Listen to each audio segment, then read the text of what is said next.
অবশেষে পুলিশের জালে আটক 10,000 নিষিদ্ধ ইয়াবা ট্যাবলেট পাচারকাণ্ডের সাথে যুক্ত রাজ্য পুলিশের এক কনস্টেবল। করা হলো চাকরি থেকে সাময়িক বরখাস্ত। ধর্মনগর থানার পুলিশ বৃহস্পতিবার গভীর রাতে দামছড়া এলাকা থেকে গ্রেপ্তার করে অভিযুক্ত কনস্টেবলকে। ধৃত কনস্টেবলের নাম সন্তোষ শীল। সে দামছড়া থানায় কর্মরত ছিল।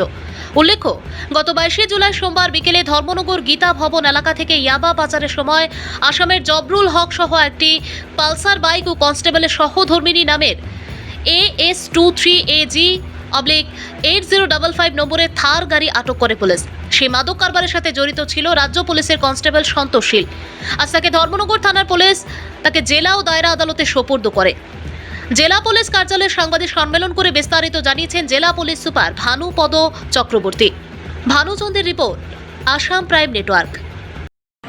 আজকের থেকে 3-4 দিন আগে এখানে আপনাদের সঙ্গে একদিন মিলিত হয়েছিলাম ত্রিপুরা পুলিশের সাকসেস নিয়ে।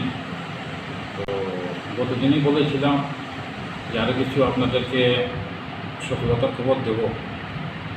গতকালকে রাত্রে আমরা এই যে গত কিছুদিন আগে ধর্মনগরে ইয়াবা ট্যাবলেট ধরেছিলাম, যেখানে আমাদের একটা থর গাড়ি পাওয়া গিয়েছিল পুলিশের, সন্তোষ শীলের মিসেদের নামে ছিল। তো সন্তোষ শীলকে গতকালকে রাত্রে অ্যারেস্ট করা হয়েছে এবং এটাও জানিয়ে রাখি গতকালকে সন্তোষ শীলকে চাকরির থেকে বরখাস্ত করা হয়েছে। ধন্যবাদ স্যার।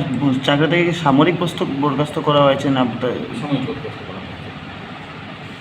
তার বিরুদ্ধে কী কী মামলা আপনারা রুজু করেছেন? কিন্তু এই মামলা গত দিন যেটা হয়েছিল সেটা